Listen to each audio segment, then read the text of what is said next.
Welcome everyone to the China panel from around the world. We have a great lineup of speakers. For those of you who don't know me, I teach finance at the University of Michigan. What we're going to do is I'm going to run through a quick introduction to our speakers, give you some background. I have some questions ready to go for those speakers, and we're going to cycle through those questions with our panel. Each of those questions has one of the panelists as its focus, but then on that same topic, I'm going to ask the other panel members to also weigh in on that particular topic.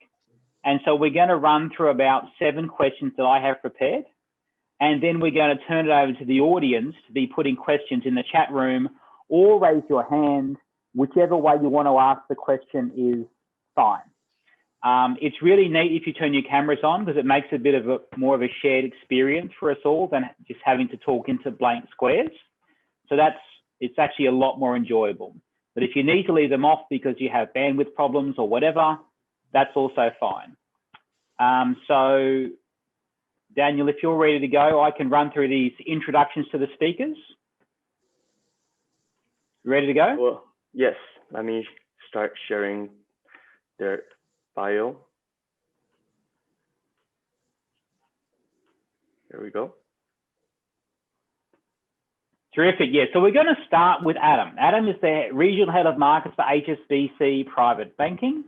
He oversees all the investment activities in the capital markets at HSBC Private Banking. So he advises on equities, fixed income, foreign exchange and structured products. He previously worked for Natixis, where he was marketing equity fund and hybrid derivatives. He's worked at Deutsche Bank, JP Morgan, Citigroup, and he holds a Bachelor of Science in Maths from the University of Michigan. Second off in our panel is going to be Ben. He is Managing Director and Head of Strategy at the China Market Research Group. The China Market Research Group helps companies expand their presence in China and overseas, and advises institutional investors on their portfolio companies. His undergraduate degree is from Cornell and his MBA is from Columbia. Our third member is James Lee. He is an investment banker and he founded the E.J. Mackay Group, which has been running for several years now.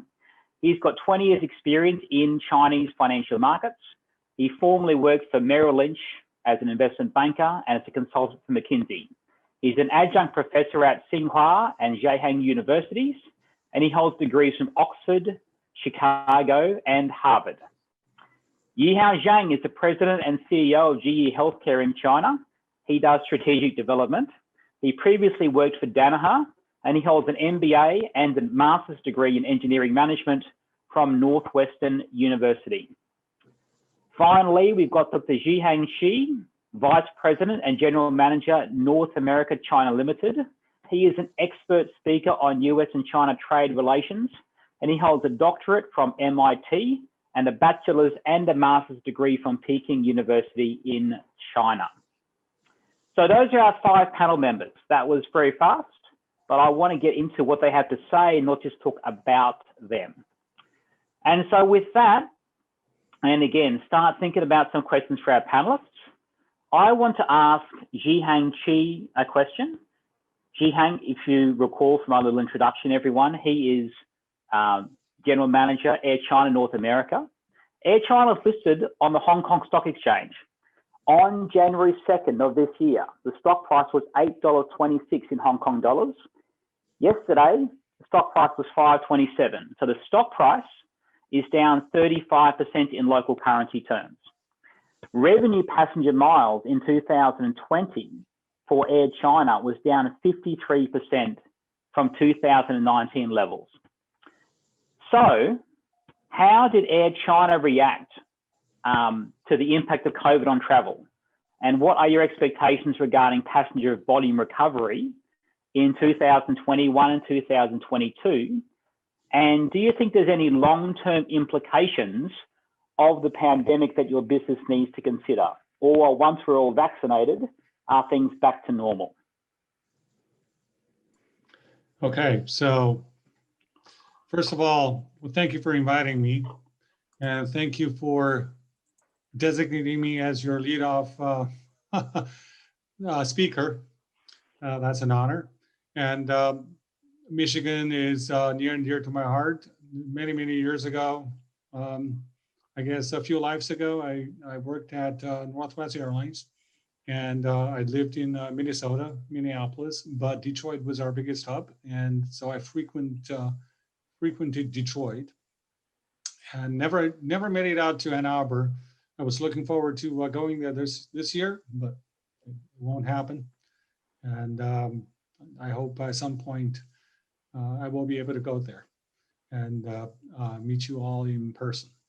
And after all, that's our business. Our business is to bring people together.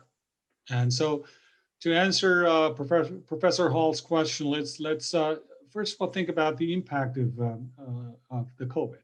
It happened very, very fast and very, very severely, and too fast. I remember when we first heard about a mysterious virus, there was some concern, but nobody really saw it coming. And I remember I was with someone in a hospital, and then the DOT called. The deputy secretary of DOT called me and said, "I got some bad news for you. We're going to shut down China." And so, and I said, what does that mean? Well, the president is going to impose a travel ban, and no Chinese will be allowed to come to the United States. And not only that, any flights that you want to operate will have to be limited to a specific number of airports. So that just came, so the time for us to react was about 24 hours. So that's how it all came about. And so within a very short period of time, we had to be prepared, we had to react, and we had to get ready. There were a number of priorities, a number of issues that we need to balance. First and foremost, the safety of our passengers and our crews. And second, we need to be in full compliance. Third, we have a very unique social responsibility as China's flag carrier. We have to do what we have to do. We have to do the right thing. We have to maintain the air bridge between the United States and China. And at that time, apparently, when China was shut down and China was having an issue with the COVID, no U.S. carrier wanted to fly there, and there were only Chinese carriers flying. And as the flag carrier of China, the exclusive flag carrier of China, we had to continue to fly. And then finally, our economic viability. So all these factors we need to react to very, very quickly. And I will say that we're very proud about the way we reacted and the way we took action. We worked with so many different stakeholders, and we pulled everything off. So today we're still, I will say that we're still viable, economically viable, and we're still performing a key function for the peoples of both countries. And as far as the business impact, I will give you a sense. Before the pandemic, we were operating about 80 flights a week between the US and China. And today that number is about 2. And the total number of passengers between the United States and China at its peak was about 5.5 million. And today, I didn't do the math, I should have. I would say if we can hit 500,000, probably not even that. So the impact is very, very severe. Since I'm talking to a bunch of business school students, now we, from an economic point of view, the way we reacted was, well, we had to be very creative. And on the passenger side, I mean, we have two distinct businesses. One is cargo, one is passenger. Passenger just was decimated. And even in that situation, we wanted to keep as many cities online as possible. So very creatively, we worked with my friend, Deputy Secretary of DOT and his people, and then we were able to pull off what we call tag flying, meaning having one airplane, one flight covering multiple cities. That had never been done before, but we got it done.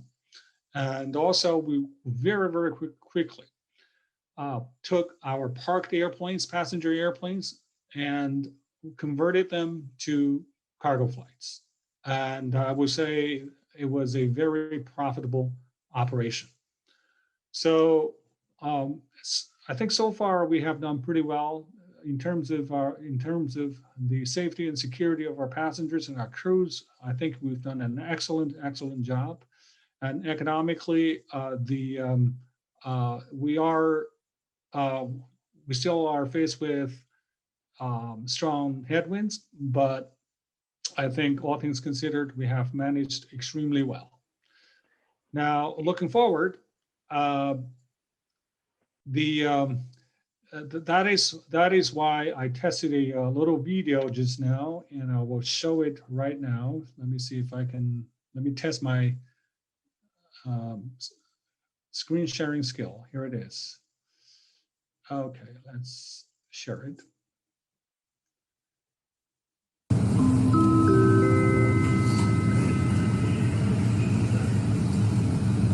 To all departing passengers of Cebu Pacific Air Flight 5G5. Ladies and gentlemen, good afternoon.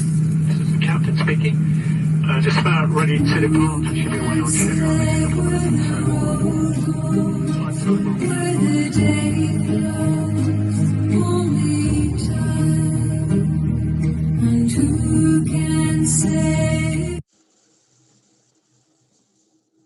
So that's a joke, of course. I don't know if you all got the gist of the video. I mean, those two poor gentlemen. Sorry, I didn't understand a word because it was in German. Okay, but those two guys were absolutely stir crazy. They longed to return to the skies. And so one guy was using his walking machine. Treadmill as a walking, moving walkway. And the other guy was staring into his, he probably modified his washing machine and he was staring into it. And then with a glass of wine, very good. And of course, you've heard JetBlue, for example, selling their airline food, retailing their airline food to passengers who miss flying. And American Airlines just recently started this wine program whereby you pay $90 and then they will deliver 3 bottles of wines to your house. And then for every dollar you spend, you earn 2 points, 2 frequent flyer points. So what I'm trying to say is we as human beings, we love to be connected to other people. It's maybe breathing is our first nature, but being with other people is probably our second nature.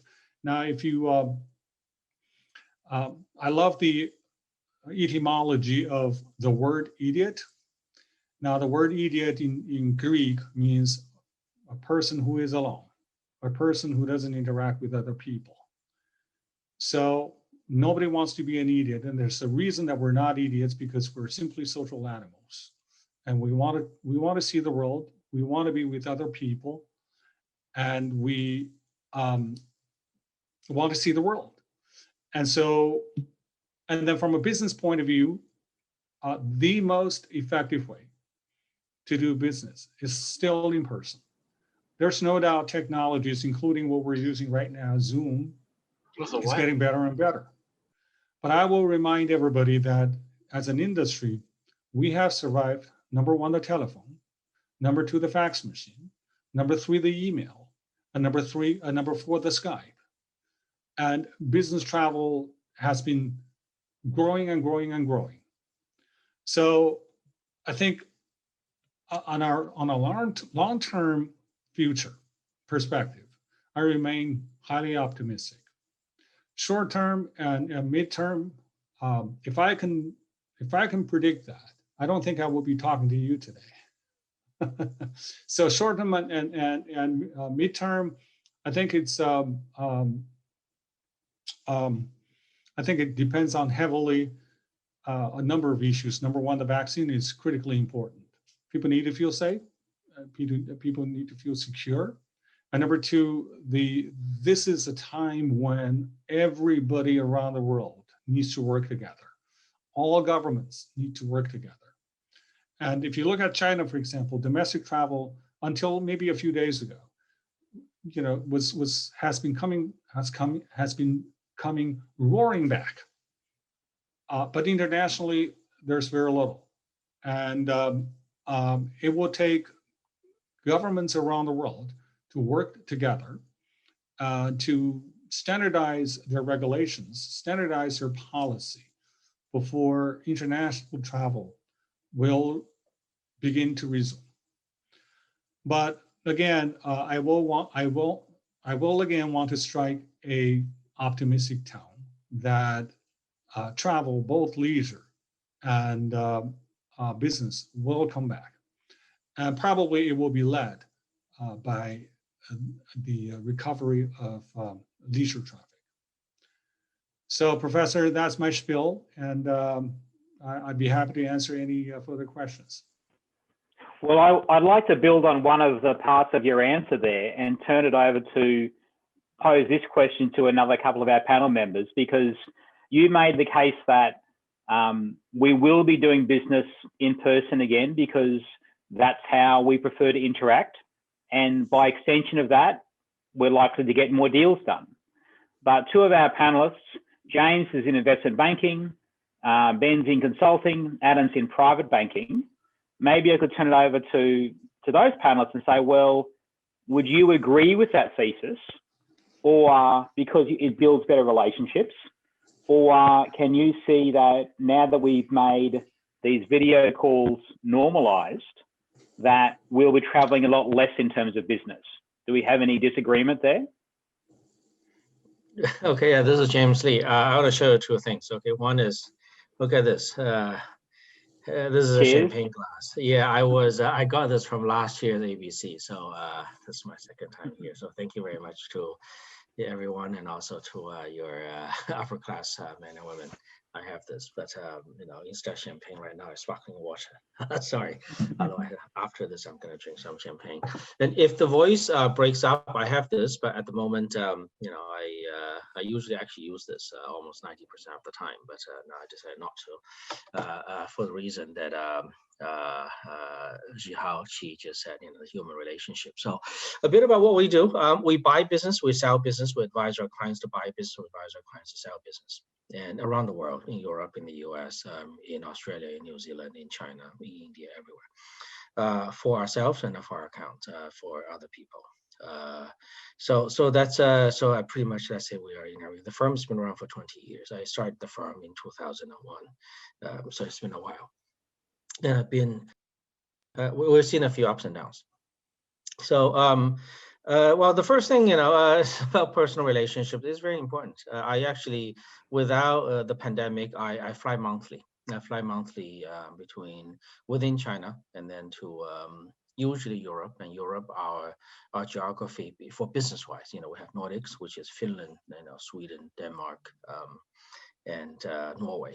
And then we have Germany, we have France, we have Italy, we have, and then further south to Spain, Portugal, and then we have Benelux, we have some Eastern Europe and UK and the US. And US, you have the East Coast in New York, like hedge fund, you have the Boston area, which is more biotech, you have Chicago area, which is more industrial. Michigan is more, Michigan is very important to us in that the whole auto industry, if you look at the senior executives in the auto industry, I say, a lot of them, or more than half of them are from or associated with Michigan, and then California and also South Texas. So around the world, this is an amazing year. amazing in that I mean, the past 12 months amazing year because Q1 2020 we're all afraid of going out of business, and now it's you know, it's another game. So but and a quick comment on this is that we are using the reserves of our relationships from the prior personal meetings to this date, and I'm worried is that once the reserve is used up, then what happens? This actually was a very good year, but I won't be, you know, probably won't be surprised that this is a very good year for most of the companies that's in finance, and for various reasons. I also, if my screen share is enabled, you know, I can see, you know, what happened. I guess all of you are looking at this, you know, this one stock, right? GME, right? GME. So if you're a normal human being and say, oh, you know, well, for whatever reason, do you care about the reason? You don't care. You would rather, you want to be the person who getting a 20 and then the stock goes to 328. That's what you care about. Why do you care about whatever the reason? You don't want to care about the reason, or if you do care, pretend you care, or you pretend you don't care. That doesn't matter. What it matters is that you want to be the one who getting a 50 and today's a 325. And that means the world is different. So we're in a different world. We're very in a different world. The establishment, you know, the establishment. What is the establishment? You know, you ask yourself, you're young people, ask yourself, what is the establishment? You know, are they right? Are they wrong? Or do you care? Okay, so it's a very good year for us. It's a very, very good year for us, but maybe for the wrong reason. And okay, the first is that we capitalize on the relationships we reserved through you know, I travel all the time. I like Air China, but I travel more on UA. UA, of course, bad service, but the airplane is secure. It's reliable. Yeah. When I started my job at your age, my boss told me UA is horrible, worst airline in the world. I still tell you, they give you the worst service in the world. Okay, very bad. But the airline is safe, and I kept. We built our relationships, and we are consuming on the relationships we built in the past. So as of this day, we have business from. I mean, we're talking to you guys in Michigan. We got business from the U.S., but we got business from Norway, from Denmark, from Finland, from Germany, from Belgium, everywhere. So that's the fun part. But my concern is that once these things, our reserve relationship run out, what's going to happen? Now, next thing we'll talk about Zoom, because everybody does Zoom. Zoom actually doesn't really offer you anything that you don't have. We got to see a lot of Chinese people here use WeChat. WeChat, you can text, you can email, you can talk. Zoom has the same things you have in WebEx, the same thing that Microsoft Teams offers. Zoom offers the same thing as Google Docs offers the same thing, right? Google, Microsoft, WeChat, but Zoom does very well because it's easy. It's for people with low IQ and can think and can really understand technology. So like myself, probably like many of you. But I want to make a few comments. I'm not a smart person, but I do copy paste and learn from a lot of smart people. So Zoom is, okay, I copy paste this from a senior person at Columbia University. I won't name who that is, but Zoom is very transactional.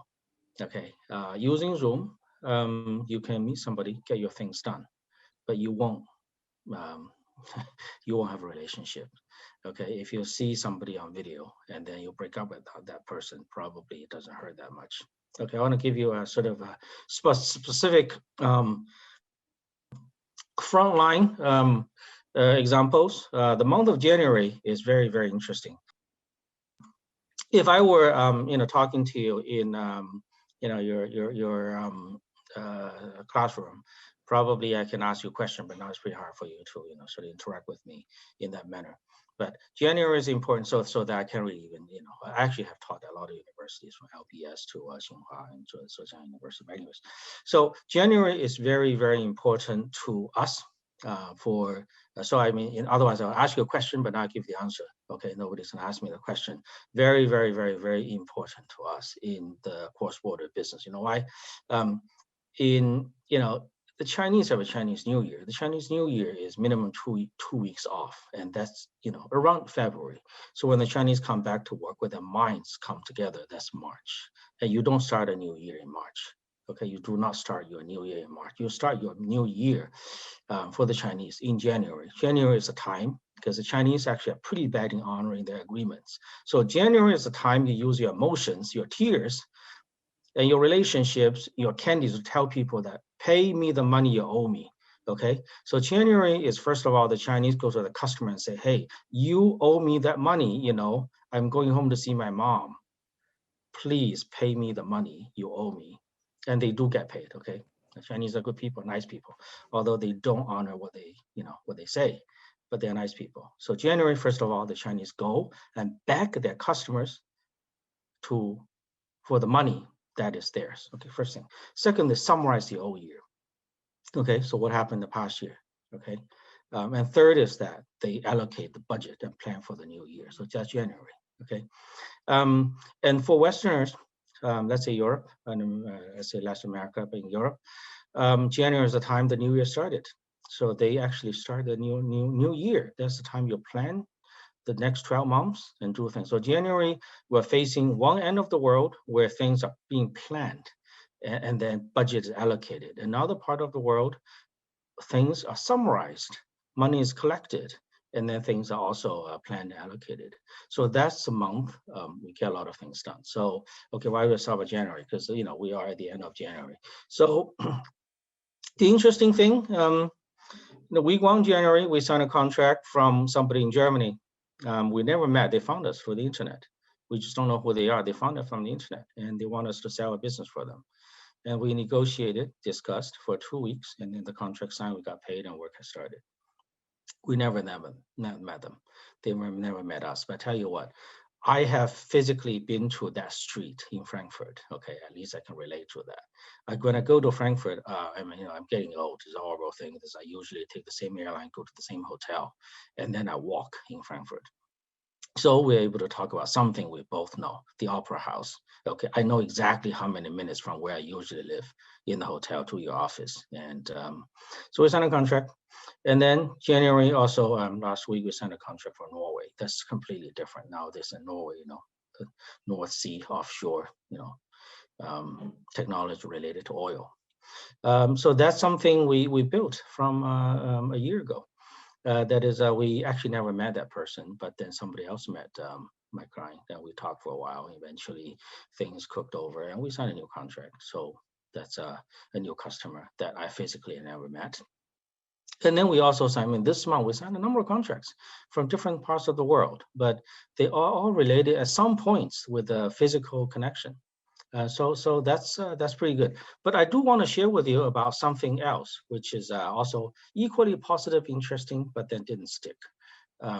That is around, you know, a few months ago, we were approached by somebody else in Turkey. Very nice person, wanted us to do something together. We talked, we really liked each other, okay, through Zoom and everything. And later, somehow, terms didn't work out. So it became silent. And the thing's gone. It's over. Okay, it's over. I've been to Turkey. I've been to Istanbul. I like that place. I love it. I love the people too. But I never met that gentleman. He never met me. So we were courteous to each other, but we never met each other in person. And then when that thing is over, it's over.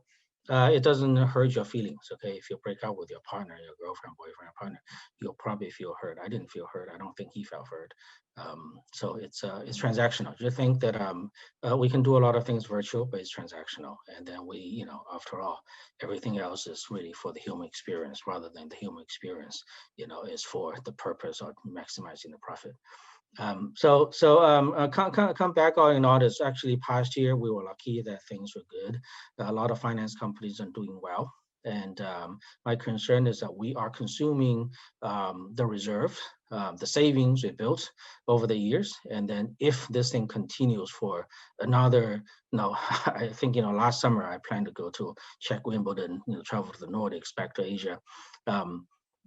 But this won't happen. And this coming year, I don't think this year, 2021, I'm able to go check out London, because, you know, Brits, look at my friend's photo they showed to me, half of them don't wear masks, you know, they better, you know, think not for themselves, but for other people. They don't give a damn. But I think if you don't give a damn about other, you know, yourself, probably you should think about other people. So it'll be different. We are concerned about, you know, moving forward, once we have burned up all the relationships built through the personal connection, what is going to happen next. And then the world is very different. If you look at what happened to GameStop, you know, people become emotional. people are doing things that they know, they know what is happening, but they still do what they do. My comment on this is the hedge fund is going to go bust, and then these individuals themselves are going to go bust, and then we're going to go back to to a very, very different world. But this different world, for probably Chi, for me, we are, sort of where we are right now. But you guys are, most of the people I see on the screen are, you are going to step into this world. So what is ahead of you, and how you can face it and make something interesting out of it. I'm actually using up a lot of your time, really sorry for that. If I want to come back a bit, is that in the past year, after I've been through Ann Arbor, I was treated, not only given 2 very nice champagne glasses, but also sort of spent more time and attention on the auto industry. Is that the auto industry is now, you think about it, the EV, electric vehicles, the whole technology is becoming very, very hot, very popular, very pricey. And I personally think they are, way overpriced on the stock market. But of course, there's a fool born every day, or there's a sucker born every day. But things might. So if I were to look for the future, I think a lot of new things are happening, and it's very relevant to all of you guys, because you are going to step into a very, very different world. And but whatever you step into, we are still human beings. So there's some human natures that does not change. My concern is that the market is going to collapse, in the next 12 months. And the market collapse doesn't mean you will collapse. You will not collapse, but the job opportunities will collapse for a shorter period of time. And then what happens? You don't remember 9/11. You were young. You were little. I don't know if you're born even. But 9/11 doesn't wipe out anyone, except that job opportunities were gone in those 1 or 2 years. And you might run into that if a company is worth $250 million that got blown into $5 billion, it will come back to $250 million. And then that's going to mean, result in reduced employment opportunities. And this is not necessarily a bad thing, because people who got squeezed out of employment opportunities may come out and create something very unique and special. But just think, think a bit, after all of you guys sitting here probably want to get something out of it. I personally feel, if I were to look at this, a summary, simple summary is that we are human beings, and we can't get away from being who we, the way humans work and interact. So in the past, the first point, and second is that past a year, 12 months, the finance industry is doing very well. And third thing is my personal view, but probably represent a lot of people's, feeling, is that in the next 12 to 18 months, things going to blow up on the financial market. It's not your world's going to blow up, but capital markets going to blow up. But if capital markets blow up, the company that's worth $5 billion and all of a sudden became $500 million, it's going to result in ramifications on the job market. And that does not mean you are any less valuable or less talented. It just means that you have to think about how you have 40, 50, maybe with all the matters, 70 years ahead of you, and what you are going to do to make the most out of it, to make a positive impact. So it's all good, and yeah. My sparkling water. Yeah. Cheers. And the market may blow up, but I know what's not going to blow up. It's not going to be Air China. It's going to be the last company not to blow up, because from what I've heard today. So James says it's all about relationships still, and it's absolutely not going to be us. You're absolutely right, Professor. I would like to turn to Adam and ask a question about relationships. So reminder, Adam is in private banking at HSBC. And I'd like to give this question a little bit of teeth as well, and not just ask about relationships in general, because this panel is not just about the pandemic. This is about China, and China is becoming a wealthier country. And so I pulled some stats today.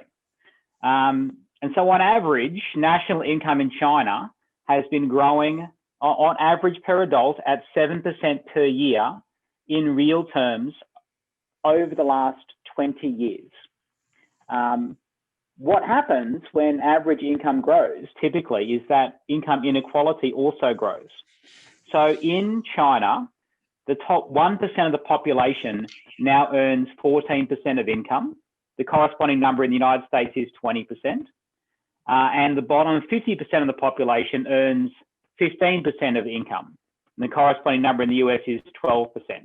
So in terms of income inequality, the China now ranks sort of above European countries, but not as much as United States. And so being in private banking, I've got the question for you is, you are obviously going to benefit from the increased share of people who have lots of wealth, right? That's probably your wheelhouse.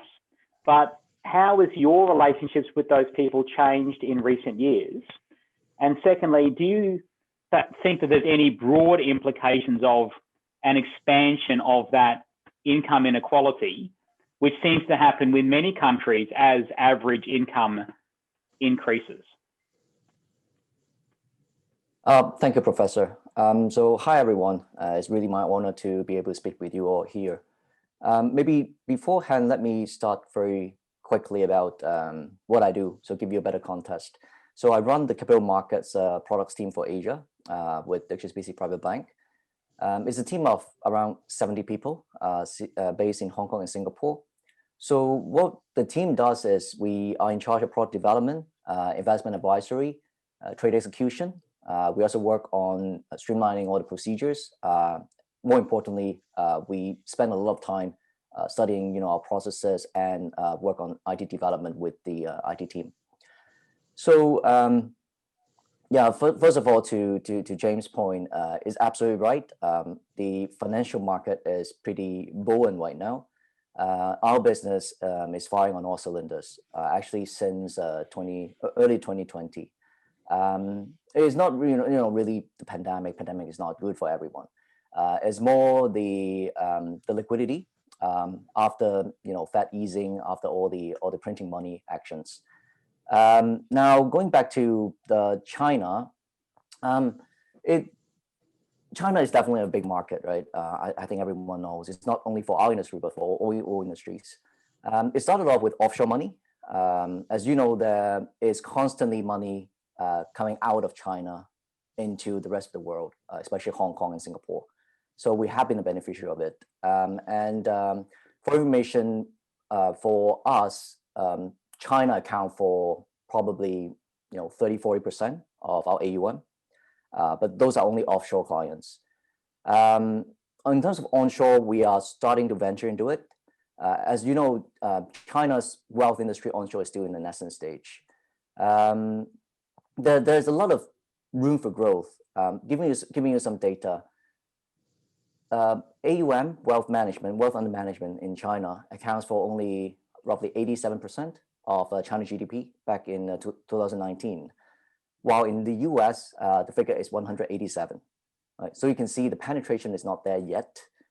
There's still a lot of room for growth. Now, in terms of China landscape, it's still, I would say, looking from clients first in China onshore. The concept of wealth management is still not very engrossed with the family. And also, if you look at the wealth distribution, it's mostly still in property and cash, right? And we look at industry players. There are mainly, a few driving forces: banks, security firms, asset managements, also third-party wealth managers. But they're not really, the traditional or the conventional type of wealth management. They're more like product brokers. So say if you go into banks, what they offer are likely funds, bonds, some capital market product, some capital protected products. If you go into securities, it's mostly equity brokerage with leverage. Third-party wealth managers, they're mostly hedge funds, right? Selling hedge funds. So, wealth management concept is different, right? We look at overall your portfolio diversification. We look at your wealth growth in a sustainable manner. We also help on transitioning, on succession planning. So in our world, products would mean not only investment products, but also trust products and also credits, right? So, and also, industry players in China are mostly domestic companies. In terms of international players, the big guys out there in the international world, basically, UBS, Credit Suisse, HSBC, honestly, we're nowhere seen in onshore China. if we look at the scale compared to the domestic players. So yeah, while the market's opening up, a lot of room for growth. And we're also seeing, offshore, we have already seen, right? A lot of wealth coming from China investors onshore into offshore. Now, even onshore, we are seeing a lot more family offices being set up. And to your point, Professor, probably, thanks to the diversion of wealth, we're seeing a lot more high net worth and ultra high net worth in onshore China as well as offshore China. So, but then, is it as easy for us as an international player to do well in the onshore market? Yes and no. We come with a lot of experience on wealth management, on advisory. We also have access to the rest of the world, which is very important for, especially for, the ultra high net worth and for family offices. But, China is a big market. It's one of the biggest markets in the world. It has its own dynamics, its own ecology, its own preferences, its own culture. So is it really as easy for us to get on the learning curve? It might not be. Especially, one interesting phenomenon in China is technology is everywhere. And for private bank, we are relatively behind on technological development. Is one big topic in every management strategy discussion I have had. It's always number one topic that we discuss. For information, just my team, I have put up 50 items into the ID teams. So God knows when all will be completed. But then the reason I said, is not, we're not as developed on that is because our primary client segments is still the high end, the premium high end segments. And those clients, they prefer human touch. They still prefer proactive advisory from advisors instead of, robots or using the platform. So, in terms of job security, I would say across different client segments, the higher end, we have relatively better job security, less threat by technology. We're more like embracing technology as a complement. Then, toward the lower end on the retail side, yes, they are using much more technology, less human intervention to scale up the business to get in touch, the penetration with the mass retail. But China is different, right? It's all over the place, technology. Even if you go to wet market, you are using WeChat Pay, not really using cash. In the financial industry, even more so.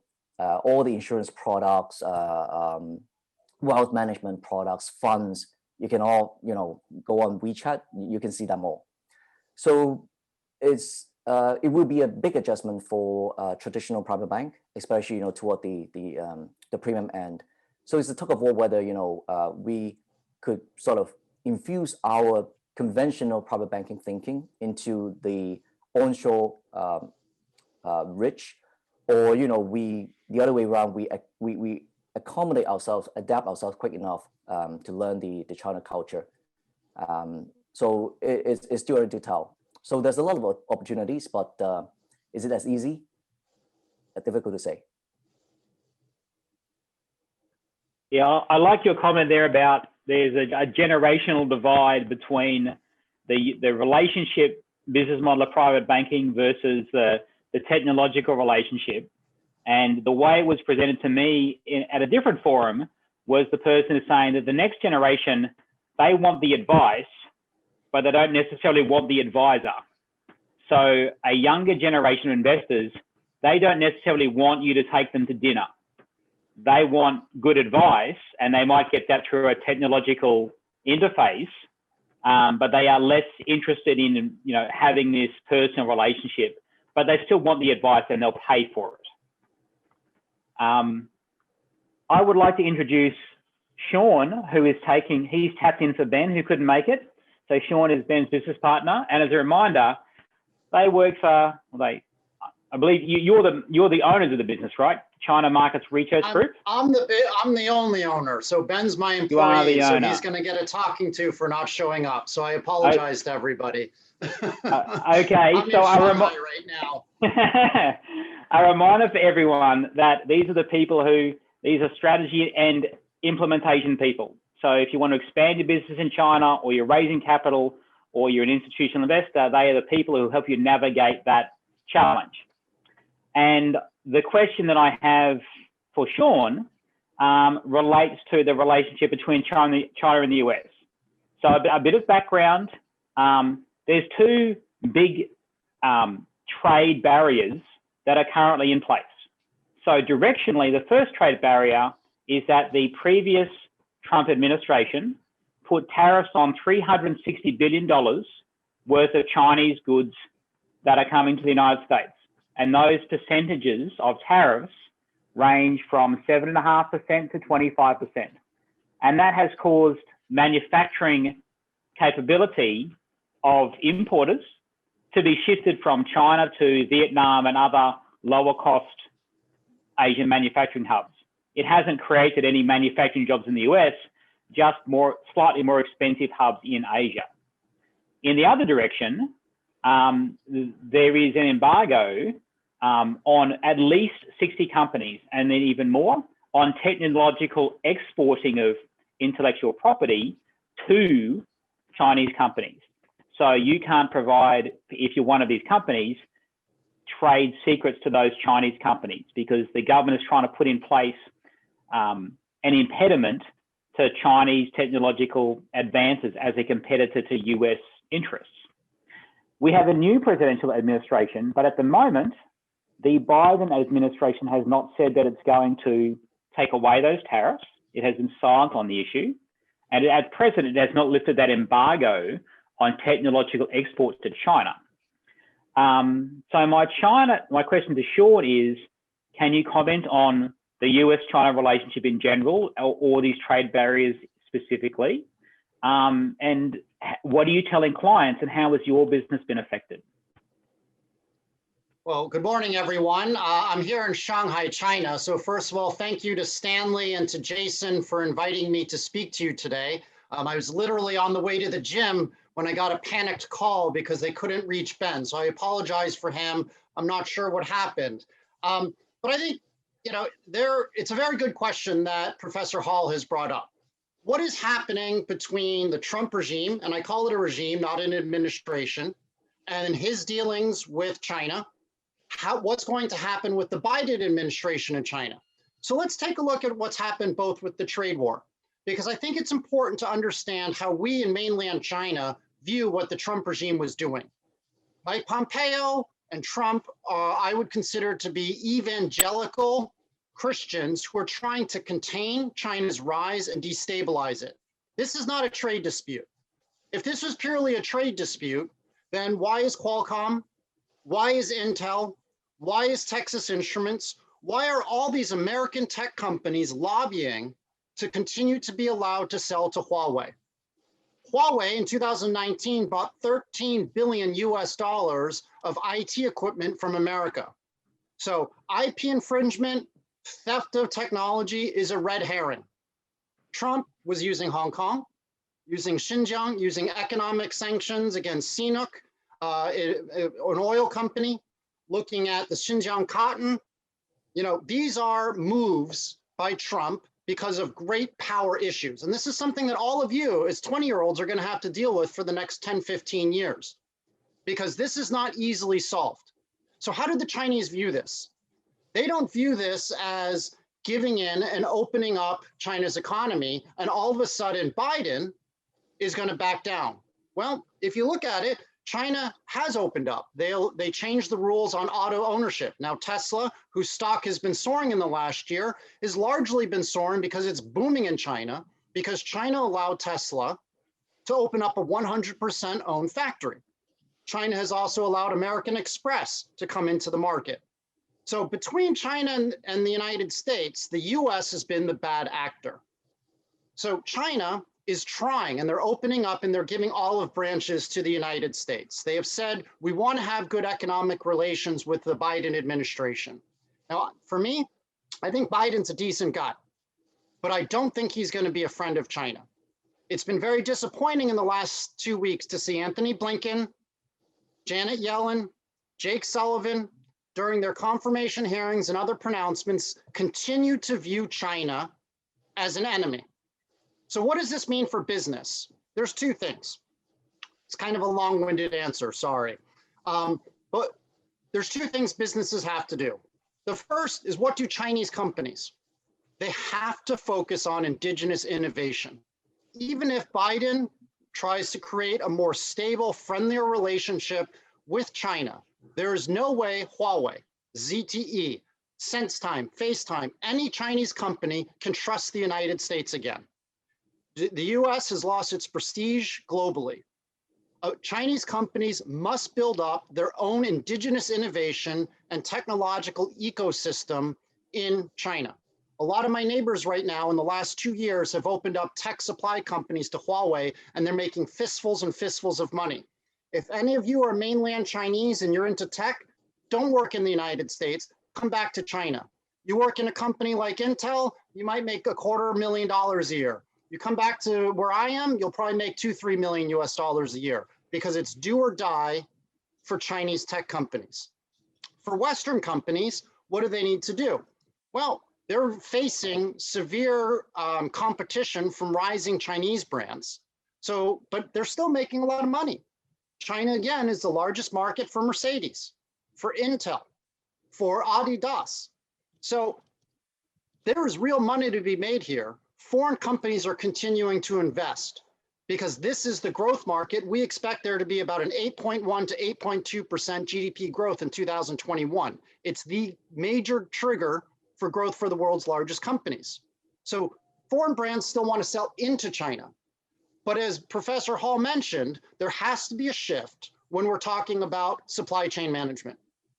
We are recommending to our clients that they cannot keep their entire supply chain in China. There's too much political risk, too much pandemic risk, just too much risk. What if China, which they haven't done, what if they decide to retaliate against the United States for kidnapping the CFO of Huawei and decides to destroy the Apple supply chain? It would be devastating to Apple, devastating to the United States. Now, I don't think China is going to do that because they tend to be much more pragmatic, but the risk is too high. So we're telling our clients, you need to create mini hubs of manufacturing. You want to keep your China operations, but for new factories, you need to move to Vietnam, you need to move to Ethiopia, you need to be in the United States, you need to be in Mexico. Brands need to create manufacturing hubs close to their end consumer. You can no longer rely on a shipment from the United States to China or China to the United States. And I'll end in a second. But one of the reasons why NIO, why Tesla are all booming and their stock market's going up, because James brought that up. Hi, James. James is an old friend of mine. I've known him for 20 years. But one of the reasons why it's booming is because you can get a Tesla, you can get a NIO tomorrow. You're manufacturing in China. From August of last year, you can see BMW after sales. I'm a BMW guy, but you haven't been able to buy an X5 BMW SUV since August. Why? Because all of the SUVs are produced in South Carolina. And because of COVID, the factories have been shut or the supply chain has been slowed. So right now, you can't buy a Series 7, which I know James has one.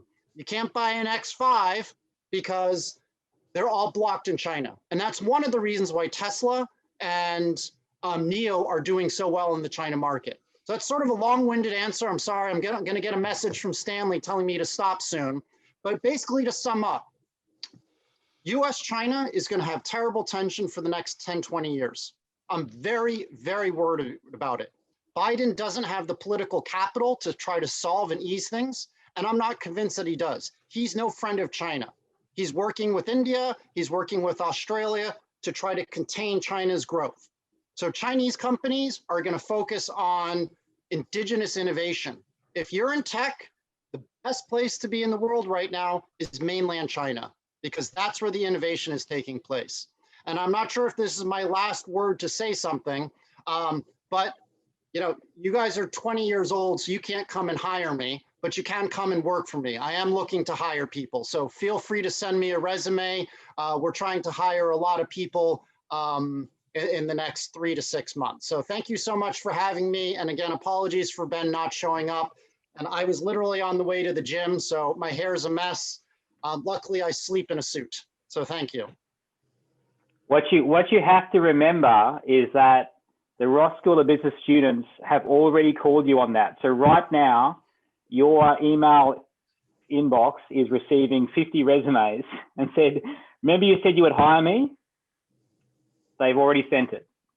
That's great. My sister did her PhD at Michigan. I've never been to Michigan, but it's Michigan's kind of a family school, and I like Chris Webber and the Wolverines. So feel free to send me resumes, preferably Chinese nationals because of visa issues, but we are hiring.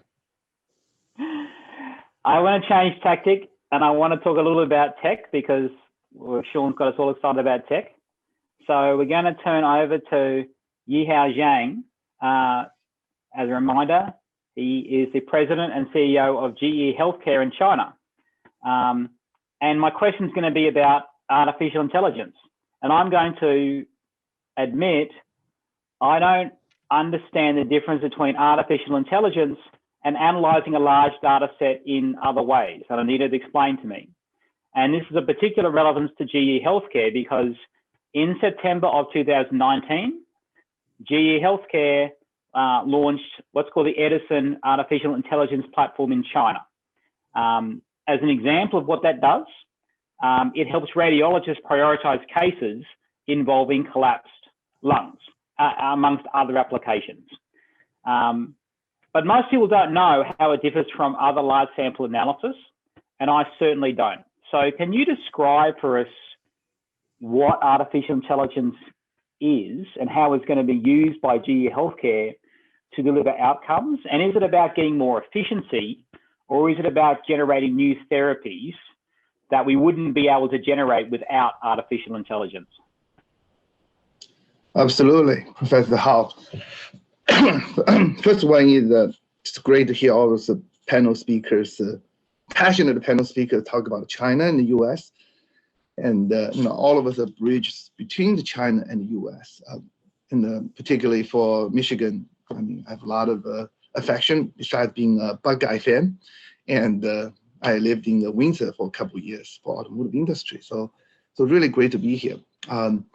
In terms of GE Healthcare, just briefly, also similar to Tom, right? We're also hiring in China as well. Obviously, GE is a great places to starting your career. We have I'm the Sean. program. Oh, Sean, okay, Tom's my son. Sorry. I'm shocked that you don't know who I am. That means you need to understand better who has power in China. But that's all right. I'm in Shanghai too. We can grab dinner or drink sometime. Absolutely. Yeah, I'm in Hongqiao Airport area. So it's a great. We're hiring for almost any kind of or many kind of a position: commercial, digital, engineering, business, etc. for college grad. But also we have a particular MBA program for the top MBA school. Obviously, we consider Michigan is one of them as well.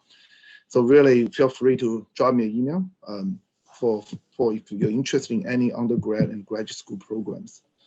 And back to the artificial intelligence. And GE Healthcare, we are one of the largest medtech company in the world. We make a CT, MR, PET CT, PET MR.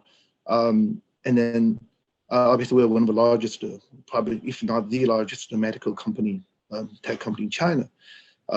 This pandemic really, we probably involved in a different way, similar, different from Jim's and others talk about.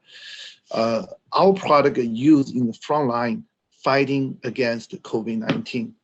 So in Wuhan, the day when Wuhan announced the lockdown, our ventilator, our ultrasound, our monitor, and our CT was already on the way to Wuhan. We're helping NBA to donate a CT to Wuhan, to the Thunder God Mountain Hospital, Leisenshan, the hospital built in 10 days. So really, the artificial intelligence actually helped us a lot during this COVID-19 fight. So artificial intelligence is not just do it for the sake of doing or do it to replace people. The purpose of artificial intelligence is to save life, to improve doctors' efficiency, accuracy, and ending is how many lives we have saved. Sorry about the dog barking. So for example, we have a product called a Maxima CT, 天眼 CT in China called. We're using a 3D camera on top of the CT with sensoring. and with virtual reality. And then so they can censor the patient immediately, capture the patient on the CT bed. And normally you have to use your hands, the doctor or technician have to reposition the patient to make sure you go into CT properly. And this with artificial intelligence and virtual reality, it can capture by itself. It can use artificial intelligence within the CT to automatically position the patient, then go through it. So think about this during the COVID-19. The doctor no longer need to touch the patient. So that's just a great way to save this, save patient's life. And then in addition to that, we're using the 5G and the remote access built into connected devices. So we can have a person in Beijing, technically, control the CT in Wuhan, Thunder God Mountain Hospital. And then without touching the patient, go through scanning.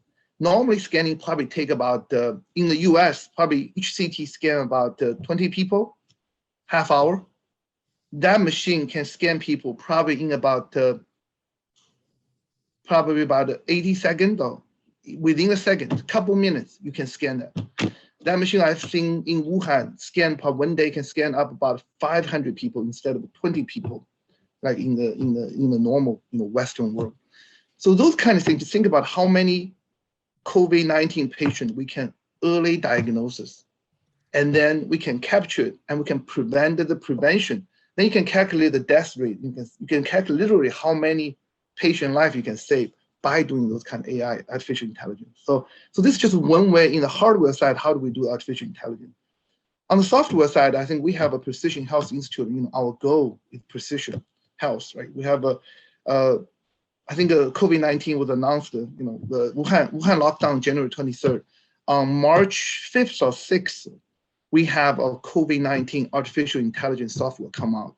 Basically help people to diagnose COVID-19, not qualitatively, but in a quantitative way, CT scanning, to say, what's the probability of this patient have the COVID-19. So those kind of things we can do. And we can do the PD-1. This is one of the most popular cancer drugs in the world right now. And then, but it's very, very expensive, $100,000 a year. My family actually using that for the lung cancer before. But our artificial intelligence we can do using the PET scan or CT scan with artificial intelligence, we can find a way to predict, what's the successful probability of those PD-1 drugs. So all of those kind of things, really the artificial intelligence is not about replacing people. It's really about solving the tough problem that we cannot solve today, about how many increase the productivity, how we treat the patient today. At the end, our purpose, GE Healthcare purpose is, improve life at the critical moment that matter.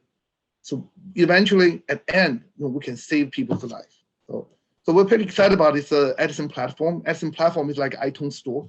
We can have multiple different kind of software, not our own software, but our peer software integrate into this. And so we give that, so many opportunity and to our doctor, to our user, to our hospitals, and let them to use, have access to incredible amount of creative talent, intelligence, everybody around the world created. So thank you. Yeah, those are great illustrations, because as what the COVID pandemic has demonstrated, as some hospitals have reached capacity, the doctors and nurses have been saying, like, it's not a physical capacity. We can't instantaneously create new doctors and new nurses and new healthcare providers, right? So we need scale. And what you were describing is the ability to get scale quickly in a healthcare setting, and that allows you to make more decisions quickly, and that will necessarily save lives. And the COVID pandemic has been the perfect illustration of that, because we can't wait 6 years to train an extra doctor, for example. We need solutions fast.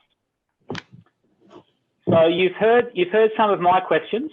I'm sure many of our 80 people tuning in have questions.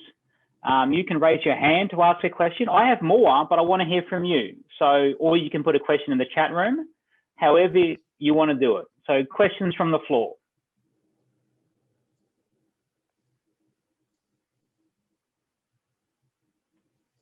or I will keep asking questions. Oh, great. Max, hands up. G'day, Max. What's your question? Yeah, I had a question for Sean. Was that, like, roughly how I understand his position was that suppliers need to be closer to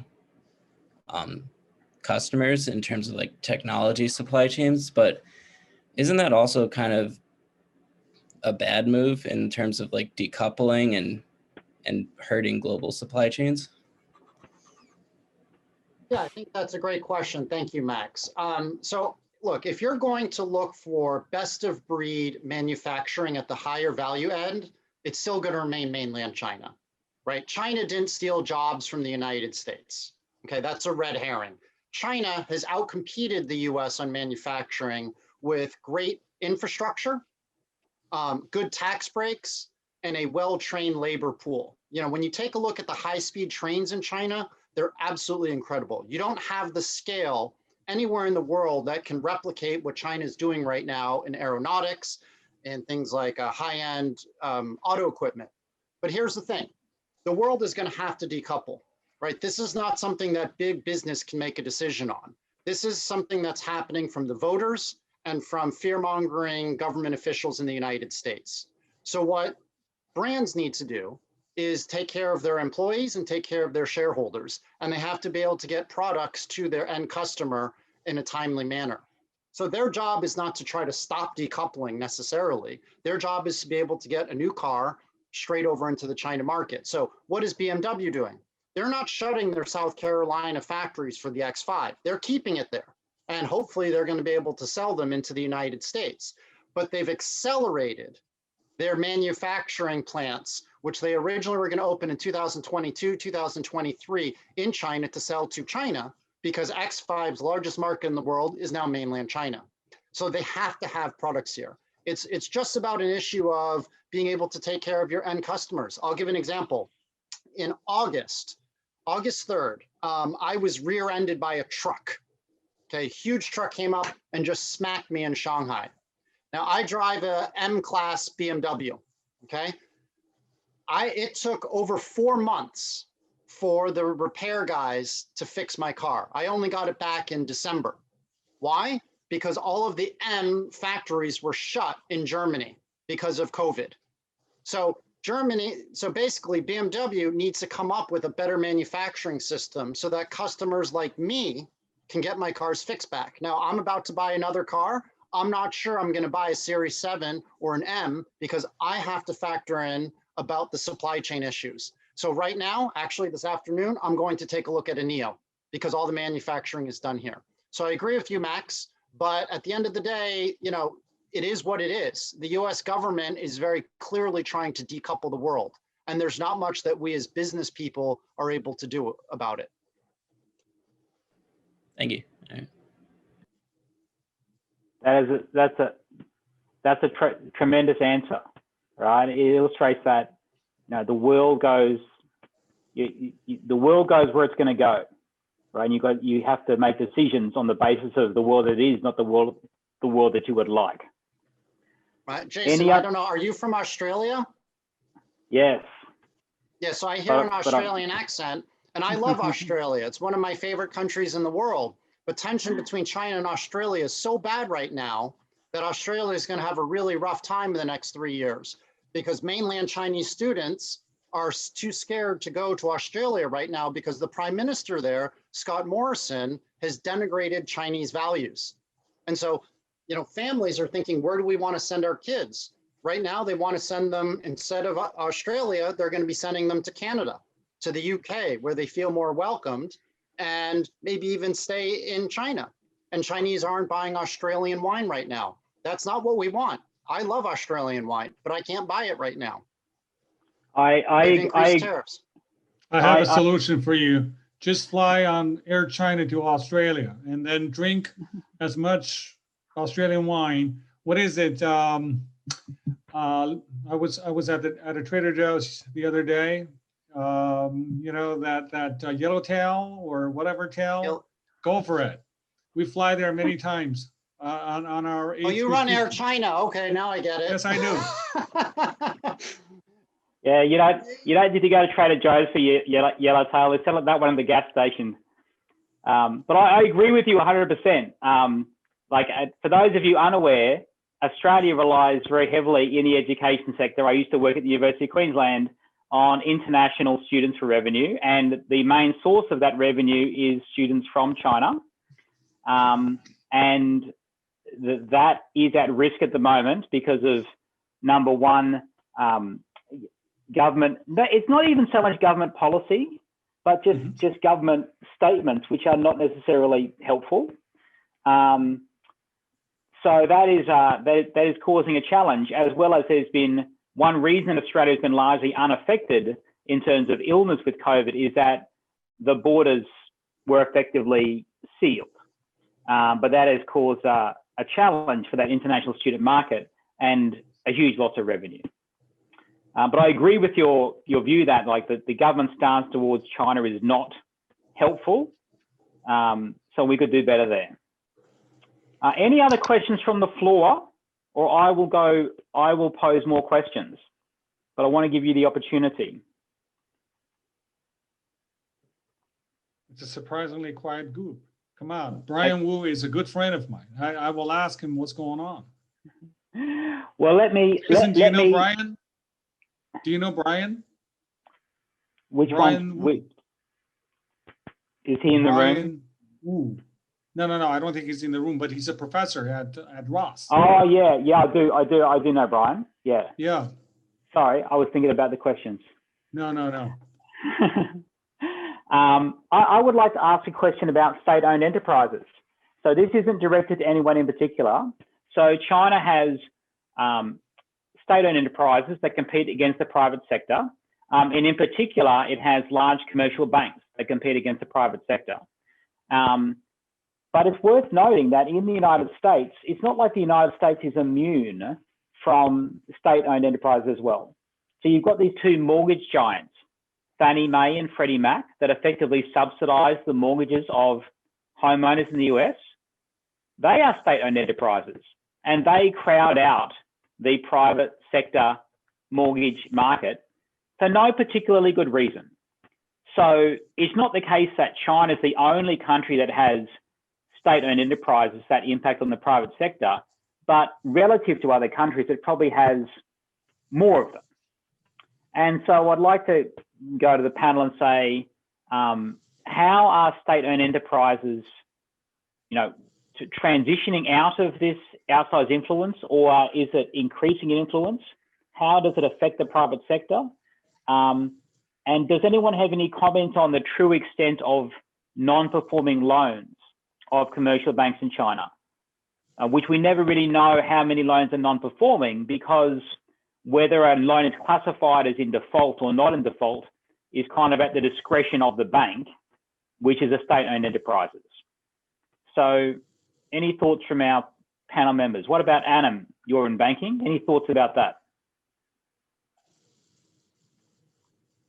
Sorry, I was just trying to unmute myself. Well, China is, to your point, is different. Say in the United States, you see one or two state-owned, right? You just mentioned, Fannie Mae, Freddie Mac. In China, the other way around, especially in the old economy sectors. So in banking industry, the big ones that are non-state-owned are pretty much like Minsheng Bank, Ping An Bank. So all else, the competitors we see are state-owned. But because of this, my view is they are not the same, right? Because everyone is state-owned. And then, it's a wide spectrum with different business culture, different management style, different risk appetite. So I cannot say by and large, is it difficult to compete against state-owned, because they are just so different. They're everywhere. Again, if you ask me, onshore China, to me, the bigger challenge or more imminent challenge is still the culture of China, whether we could adapt to it rather than, state-owned versus non-state-owned. And also one other important point is state-owned, you may think about, relationship and funding, balance sheet. But at the same time, the banking industry is different in that the incumbents, international incumbents, were also balance sheet strong. We're also resources rich, and we also have a lot of relationships. Of course, may not be as strong as in onshore China, but elsewhere in the rest of the world. So I would rather say state-owned versus say the international players. It might be sort of on an equal footing in that sense.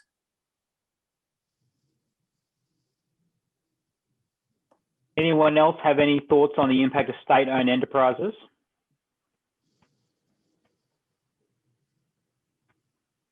Well, I Dr. can add something if you want. Yeah. So state-owned enterprises are gaining a lot more power under the Xi Jinping administration. What you started to see, and I think it's important for people to know, is how Xi Jinping thinks about society. I don't think he's looking for the flat-out growth and high growth that we saw under Jiang Zemin or under Hu Jintao. He's looking for what he likes to call a moderately prosperous society. And for him, one of the very important levers of that is state capitalism. And that's why he's really focused on building up the power of state-owned enterprises again, that are not necessarily looking for top profits. They're looking to either provide decent service, such as cheaper and cheaper 5G systems for the everyday Chinese consumer protection, and also political power. He's trying to rejuvenate the Communist Party and really make it more robust and better respected than it might have been under Hu Jintao. He really has done an excellent job at cracking down on corruption and making some of the banks a little bit more friendly towards consumers, because the banks 5-10 years ago were terrible. 10 years ago, I shifted everything to Adam's business, right? I put a lot of my private money in with HSBC because the Chinese state-owned banks didn't care about me as a retail investor. And I'm wealthy, but I'm not that wealthy. They only cared about giving loans to the Air China guy. But what you've seen now is China merchants and ICBC are really improving the quality of their system. So I've actually now shifted more money back to China merchants and to ICBC because they've been very aggressive at courting high net worth individuals with better products, better services. But what's important about this is to know that you're going to see continued economic growth in China, but President Xi cares more about society. He doesn't care about having 10, 12, 13% growth anymore. He wants to have better access for healthcare. This is why it could be good for Zhang Yihao. He wants to have more neighborhood hospitals. He wants to have factory workers be able to see a doctor, be able to get good care. So that's why actually you see a lot of consumer confidence is rising in China, because they support what Xi Jinping has done. This is a good thing. The one problem is that he's pushing up state capitalism. And that's something that ideologically runs directly head into a wall with what the Biden administration wants. They're criticizing China for protectionism, criticizing China for an unfair playing field between state-owned enterprises and multinationals. That frankly is going to continue because the system in China works. It's proven to do a good job for China. So why should Xi Jinping listen to Biden? Because the American system is not working for Americans right now, as well as the Chinese system is working for Chinese. So SOEs, powerful. They're very hard to sell to though. Just on the personal basis, I typically only sell to private Chinese companies because the SOEs don't always pay high enough. If the Air China guy wants to give me some free tickets, I'll use them. But it's very, very tough to get paid by an SOE on time. Dr. Xi, you are a state-owned enterprise as your parent company, correct? Yes, we are majority owned by the state, but we're also floated in Hong Kong, in London, and in New York. And do you think that majority government ownership stake affects your business compared to an equivalent business that would be entirely in private hands? Certainly. We are majority owned by the state, and we pay attention to what they say. And these days we pay very, very close attention to what the party says. So that's a given. However, we do try to be enterprising, and we do try to be innovative, and we are still we're very keen to learn from the US, to learn from Europe. And I keep reminding our people, I said, look, whatever we're doing right now, whatever we're doing in our business, we have either copied it from the US, mostly from the US, or from Europe. You talk about all these things that are important in our business: jet airplanes, Boeing airplanes, Airbus airplanes, lie flat seats, hub and spoke system, frequent flyer program. And for you, geniuses out there, Ross geniuses, albeit very quiet, by the way, revenue management, hello, pricing, whatever. I mean, that's all invented here in the United States or there in the Netherlands. Okay, and you want to get comfortable flying on our airplane? Yes, lie flat seat, very comfortable. But again, that idea came from the US. And by the way, my former employer, Northwest Airlines, played a huge role in that. So yes, we are, our behavior has to be driven by our ownership. But at the same time, we strive hard to be entrepreneurial, to be enterprising, to be innovative. During 2020, as passenger volumes fell, a number of the US airlines and airlines in other countries had to raise capital. They issued new shares and they issued new debt because interest rates were very low. Did you have to raise capital in 2020? I'm not familiar with that side of our business, but first of all, I will say the U.S. airlines took a lot of handout from our from the U.S. government. I mean, that's a given, right? The CARES Act, both phases have a fairly sizable airline component. Think about it. I mean, airline of all the industries, the airline industry got a fairly handsome handout. Now, I won't comment on what we did now, but I can tell you a former chairman, he was interviewed by Airline Business Magazine, and he said, that was financial meltdown, and he said, my best friend is Mulally, Alan Mulally. Mulally used to run Boeing. That's why they got to know each other. And then guess where Alan went? Ford, Detroit. So he ran Detroit. So he and Mulally got together and said, there is something common about you and me, which is neither of us took a handout from the government. So GM did, Chrysler did, and our fellow competitors in China did, but Air China didn't. Go figure. Interesting. I guess the U.S. airlines must have been running must have had more debt in the capital structure. Right, they must have been starting closer. Say that to the again. edge. I'm sorry. They must have had more debt coming due. Right, they must have been had more debt on the balance sheet. But they seem to have quite a bit of liquidity, and that I can say. And I think the liquidity that the government provided is mostly for employment support. So they took a handout. But what they had to agree to was not to lay anybody off, which I think is a very smart thing to do. And it takes forever to recruit talent, to train our talent, and if you just get rid of them for your shortened benefits, I think that's very wrong. Not to mention socially, it's going to be a total disaster. So, I think everybody is biting their nails right now. Second CARES Act, again, a big handout for the airline industry. And so we'll see how it pans out. I mean, the timing of the vaccine is critically important because the demand needs to come back. So then the airline industry becomes self-sustaining. Stanley has his hand up in for a question. Take it away.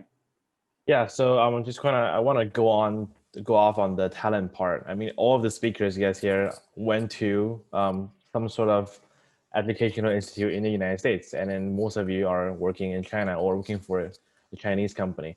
I think I just want to go down the room and ask you guys, like, individually, how do you think, for example, what's something that was difficult in adjusting, putting what you learned in universities in the States and when you're working in China, like a new environment? Sometimes what you learn might not fully be applicable. Like, any stories or experience kids want to share for all of us students here?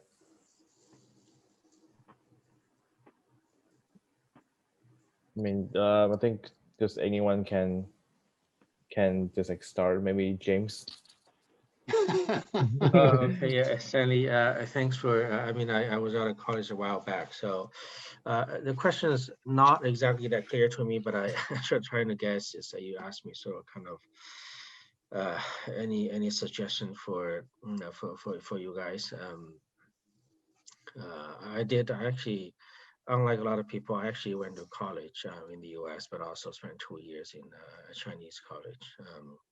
So the more and more Chinese kids going to US colleges these days. Not because of this, but because China's own growth, people's, let's say locals used to, okay, 20 years ago, if you say you went to a top US school, they look up to you. Today, they look up to the name, but they don't look up to you, okay? You, put you in front there, you're not taller, you probably can be heavier, but you're definitely not taller. So they very quickly, 3 months down the path, they gotta figure out who you are. So be yourself. You are neither shorter nor taller. You are not stronger, you're not weaker. Just don't think because of your degree, you are stronger. You are who you are, okay? But if I borrow from experience in India, that I actually do want to make a comment, because we actually affirmed that a lot of Indian work, is that, you know why there's so many Indian people successful in the US? Because if they go back to India, the Indians in India are smarter, work harder, and they can be wiped out. If you go to an MIT or Harvard Business School and go back to India and want to make it, I tell you, the Indians in India are going to wipe them out, which they did. So better stay in the US because there's still chances for you in the US, but go back to India with your kind of talent, you're going to be overwhelmed. So it's good to go to school in the US. You'll see something different, but if you think in today's world that you have much more than those who go to local universities, think twice, okay? Your network is in the US, their network is in China. It's pretty hard. I mean, what they say, you know, I actually don't really have much to say much unique things to say, but wherever you want to develop a career, the earlier years I heard, and probably today I still hear the same thing, is I like to work in the US for a few years, and with the skills you learn from the US, go back to China, go back to Asia, I'm going to add unique value. Chances are that the few years you spend in the US are useful if you want to develop a career in the US, but do remember, US, you know, it's not an equal world. You're not white, okay? If you're not white and you think you want to develop a career in the US, be treated equally, you'll be treated nicely, but not equally, okay? That's very different, okay? Think about it. Being treated courteously, friendly, doesn't really mean you'll be treated as an equal. So I can tell you that the 3 years, if you do get spent in the US, will be useless if you do go back to China. So wherever you want to develop a career, go to where it is. If you look at in our industry, those who do well are those who build their career from where they are. So think about where you want to develop your career, where you want to have a life. I think life is more important than career. Usually they come together, but if you want to make a choice, then make a choice on where you want to live happily and have your family, and then have a career, and then just go to where you are. And then, you know, wherever you go to school, wherever you grow up, there definitely is unique value. You speak better English. So if you go to Asia and deal with people from the US, from Canada, from those who don't speak Chinese or who are not native speakers of Chinese, then you'll be, you know, communicate better with them. So I think what really very different than our time is our time China was a low-income country, so Chinese people look at people who speak not their language. Chinese people look at anything that says not made in China, they look up. They look up to anyone with a non-Chinese background. But today, they're gonna look up to the name. They're gonna look up to a BMW until they figure out what that is. Okay, and they're gonna look at you, from somebody who went to MIT until they figure out that, yeah, right, great, but I probably can do better than you. And actually, a lot of them do. So decide where you want to be, and then go for where it is. Name today, in the age of the cell phone, doesn't help that much. It's just that who you are, and then you're as good as you are yourself. By the way, James, those are very good comments, and like many of you will be in my undergraduate classes, and I will build on one thing that James said.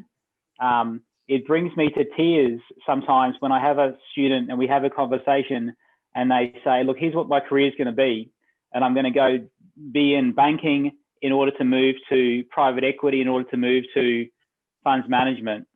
And I'm almost in tears because I think when that person hires you for that job, your role is not to be trained for the next job. Like we have many of our panelists have said, we want to hire you, and they put their contact details in our chat room. But if those panelists hire you, they aren't hiring you for practice for the next job. Walk in and be good at this job, right? Don't do everything as some stepping stone to the next thing. Do your best at this thing, and the next thing will take care of itself. Give them your best effort, not your 90% effort, so you can be out the door to get to the next rung on your career. If I may add, go ahead. Sorry, if I may add, I totally agree with you. It's all about dedication. So going back to Stanley's question, say if you really want to develop your career in China, you have to really live there, put in the effort there. All other panel speakers have a better experience in China than myself. So I think they have better insight. But what I can share with you is when I first started my career in the derivative world, when I first joined JP Morgan, I actually started covering the Taiwan market. So back then I spent 5 years, and actually every single week I spent like 3 days in Taiwan and 4 days in Hong Kong. So, because of tax, I didn't really spend the whole time in Taiwan, but I really spent a fair amount of time knowing my clients, knowing their friends, building my network there. It's really worth it. Then, when I was sort of promoted to look after the Greater China market, including China, I started to look at China market, but I was not really the one running around in China. I was more like a manager. I got put in the meeting in China when I was needed. So honestly, I didn't really crack the China market as well as in Taiwan. So all along, is about dedication. Great comment. Go ahead. Maybe I'm just add one more sentence. I think for all of the young people, I think purpose is important. I think a company has a purpose. I think every one of us should have a purpose. All of the students, when you're a student, you should have a purpose. You should pursue the things you like, you enjoy. I always define the calling is what you enjoy to do, what you like to do, what you're good at, and what does the society, the world need. And the intersection is your calling and the purpose. I know not all of you have found out that yet. I think I just encourage everybody to look for it, whether it's in the US or in China. It's actually not that important. I think the skill set we build in the US is completely transferable to China and vice versa. There's some cultural differences, there's some business practice difference. Those are minor. I think the purpose is important. Being entrepreneurial is important. Elon Musk can succeed in China or US. He can also succeed in China.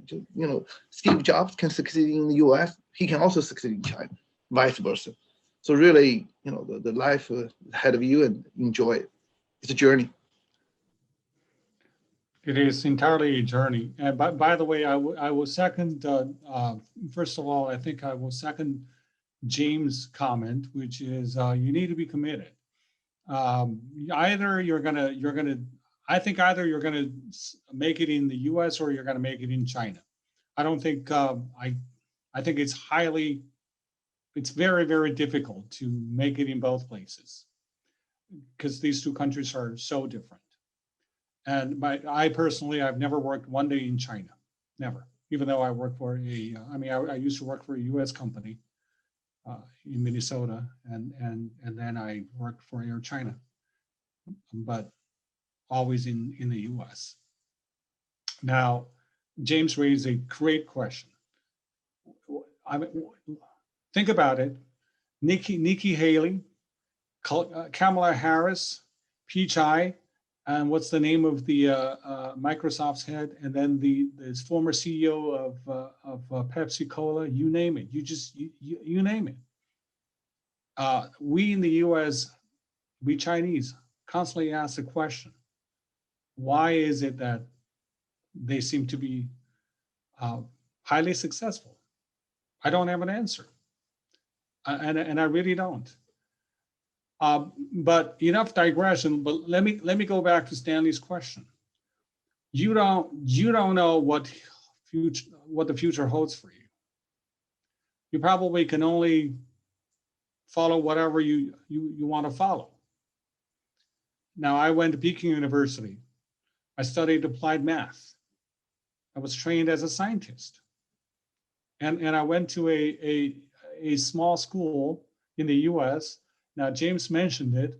To me, it stands for Made in Taiwan, which is MIT. Okay, and I was trained as an engineer, operations research. Operations research covers computer science, applied math, management science, you name it. But now, if you ask me what my what are the accomplishments that I'm most satisfied with, it has a lot to do with political, not even political. I avoid use the word political, but activism and advocacy. Does anybody know why there are so many flights today between the US and China? I mean, not today, but pre-pandemic. It's because we solved one problem: visa. We pushed the US government to relax or to streamline, as they prefer to use, the visa regulation and visa policy.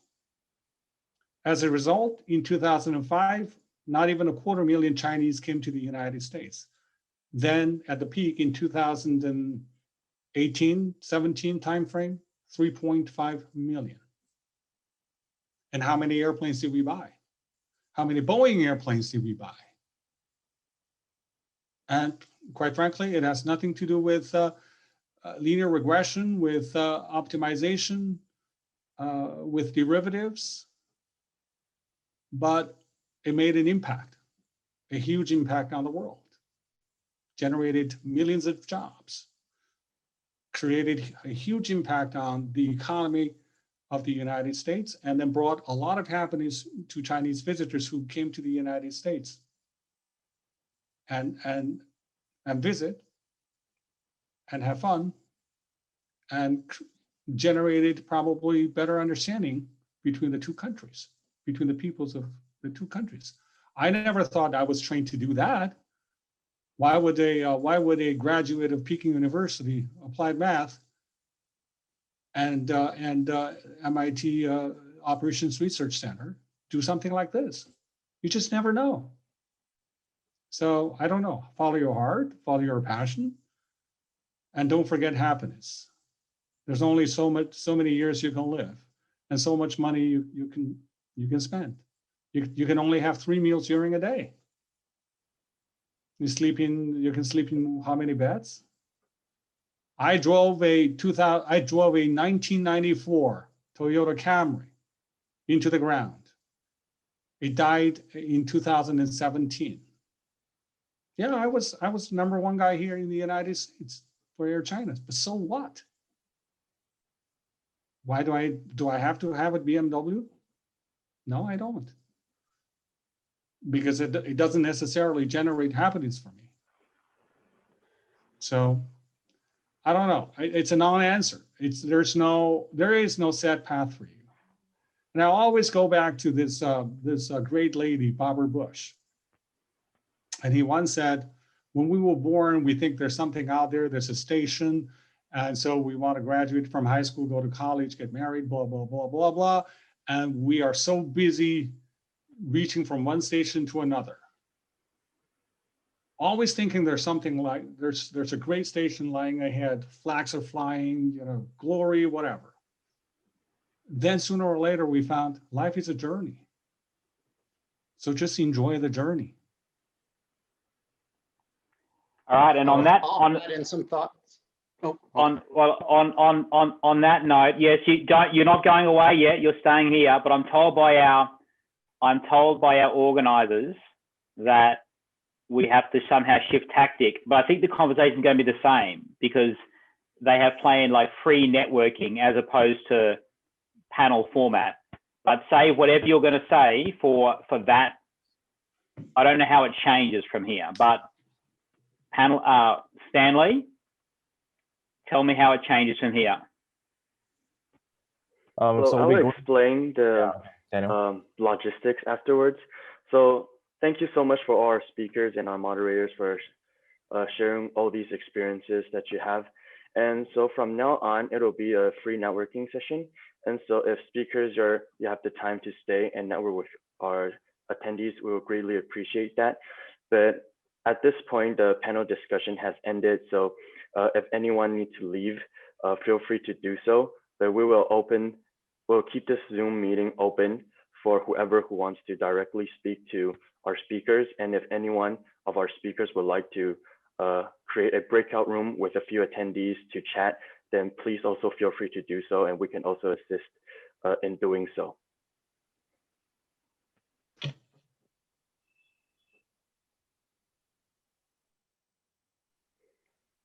And so also, if you just have any question, if anyone has any question more directed to any speaker and would just like to speak individually, this is the time. Yeah, if I may, I have a question for our panelists. I thank you so much first for this very insightful and edifying panel. So I learned a lot. I'm very excited about China's growth, China's model, China's market.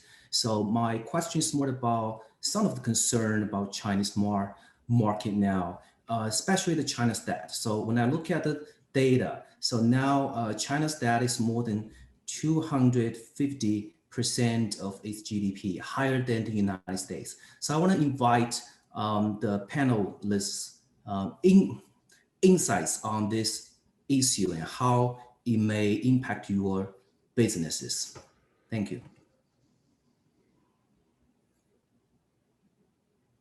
I mean, also now the government is restructuring the financial market and try to innovate and scaling up the system. So if you wanna, if you have any thoughts about what's the approach and what's your insight on this issue, I would love to hear that. So maybe this question we can first ask Adam, if I call you. Sure. Well, if you ask me, I'm more concerned not on the debt borne by the government. I'm more concerned about the debt in the public household. To your point, China at one point, if I understand correctly, there were a lot of off-balance sheet financing. It's still ongoing, but at least the government has tried to crack this down. If you talk about say 5 years ago, even on WeChat, you could see a lot of so-called wealth management product without explicit guarantee, but people think it's issued by Bank of China. If anything goes wrong, I can always go to protest in front of the branches. Those kind of products, very simple, issued by Bank of China, they would say target at 6% yield, 1 year maturity or 6-month maturity, and maturity principal back, as simple as this. But it's a lot more attractive in terms of yield than what you could get out of the commercial bank deposit. So what's behind it is actually off-balance sheet financing. The banks basically buy or leverage the banks basically lend at the back to different projects, local projects or LGFV, securitize it and repackage it. In the US, you would probably call it ABS kind of product.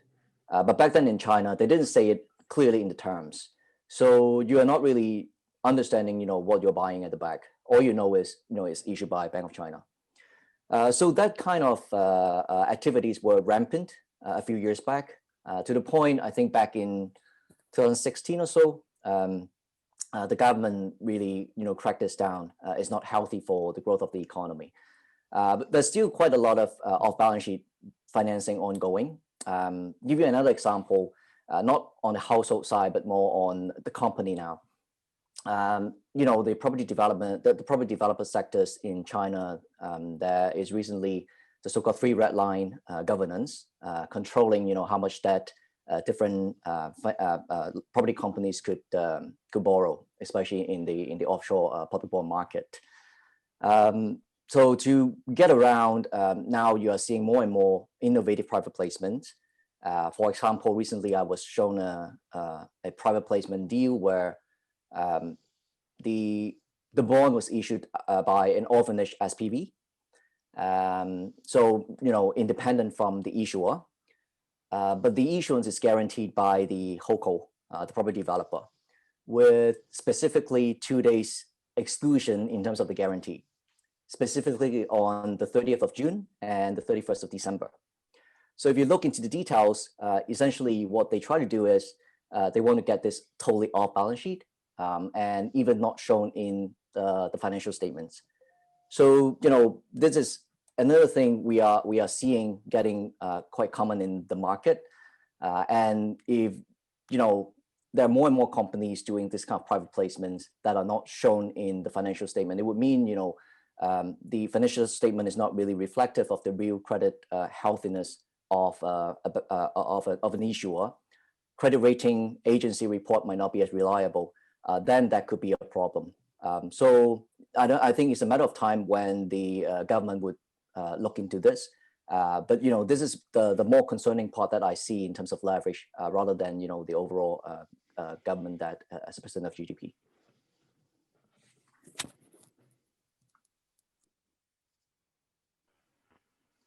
Thanks so much. That was helpful.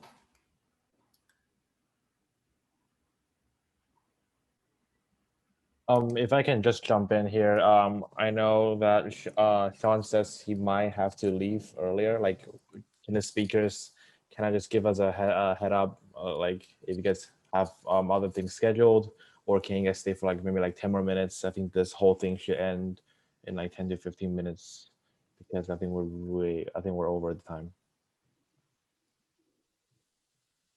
Can the speakers all stay for the breakout rooms? I have to leave soon. So I have time for one more question if somebody has a question. If not, then I'll have to move.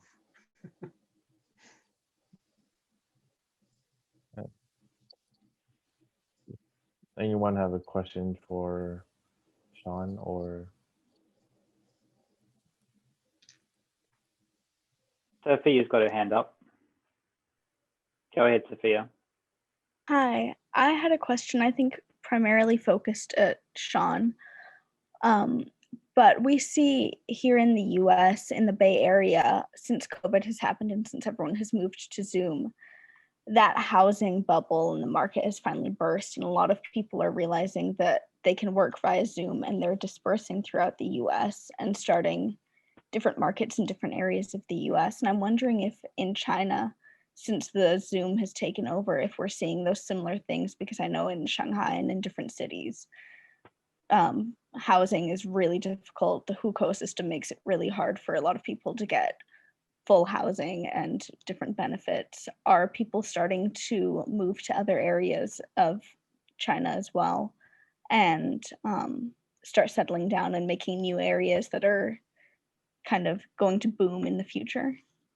Yeah, that's a very good question, Sophia. So it's not so much being driven by Zoom because China has normalized. So starting from last March, April, I've been going into the office every day. We haven't had social distancing in restaurants or in gyms. My son was back to full contact basketball in April of last year. He was back to in-person classes in May. It's until the last week or two in China with some new COVID cases in Shanghai and Heilongjiang, China really has been normalized. I only use Zoom when I talk to people in the United States. But you are 100% completely right about high costs. It is shockingly expensive in China. And actually, real estate has gone up in, say, Shanghai, where I live, in the last 6 months because Chinese can't get their money out of the country. They can't go to Australia. They can't go to the United States to buy homes. And I don't think they're going to anytime soon. There's too much xenophobia in the United States. You look at the gentleman from Air China, right? He did his PhD at MIT. I'm not sure he'd be allowed to get that permit right now in the United States. And that's one of the questions. Will there be a lot of travel again, between the US and China? I'm not convinced there are after the Trump regime put sanctions on 90 million Communist Party members and their families. But back to your question, hukou is a massive issue. Almost every person that I interview right now, if they're coming from the countryside, they come to me and say, can you sponsor me for a hukou in China? My rents in Lujiazui is incredibly expensive, and I'm sure James's is too. He and I had a meeting at his office. James is one of the nicest offices I've ever been to. He must be spending millions and millions a year on rent. So more for having a better quality of life for my employees, more for my own personal cost savings rather than Zoom. We've been thinking about setting up offices in Wuhan, setting up offices in Nanjing, and in cheaper areas, because the high-speed networks on rails and the car driving is absolutely incredible. What used to take 3 hours now is a 30-minute drive. You can take a look at it, and I'm not using my company as an example, but in the 90s, I lived in Tianjin. I went to Nankai University, and it was a 3-hour train ride to go from Tianjin to Beijing. Now it's about a 25-minute high-speed train ride. So what's happening is you're seeing companies are moving away from Beijing and they might be setting up in Tianjin. Their employees can get a hukou in Tianjin. They can get a better house in Tianjin at 50% cheaper than Beijing. And the government is giving tax breaks. So the answer is yes, Sophia. You're seeing a lot of companies from mine to larger ones that are moving away from Beijing, Shanghai, Shenzhen only in order to find cheaper rents and better quality of life for their employees. Before COVID rebounded in the last couple of weeks, I was going to fly down to Guangdong, and I was looking at investing in some apartments in Huizhou, which is now going to be a 30-40-minute high-speed train ride from Shenzhen, because a lot of companies are moving away from Shenzhen to Huizhou for the very, very reason that you talked about. But again, China's normalized. Life, I have to leave because I have to take my son to his sports team practice, and I was at the gym. So China's normalized, despite what the Western media will tell you. Thank you.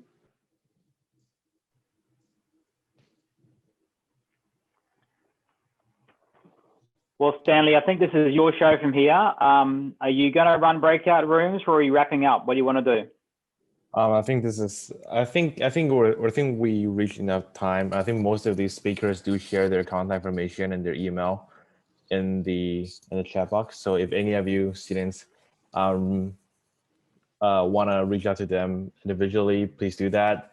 But yeah, I think we'll call it a day. So thank you guys so much for coming. And the attendance show was it's great. And then also again, it's really sad that we cannot do this at Ross. Normally we would. But hey, it's gotta me do. So thank you guys again. Thanks everyone for coming. Enjoy your day or your evening wherever you are. We'll see you again. Thanks everyone. Take care. Bye-bye. Thanks for the invitation. It's been fun. Thank you. Good luck. Thank you.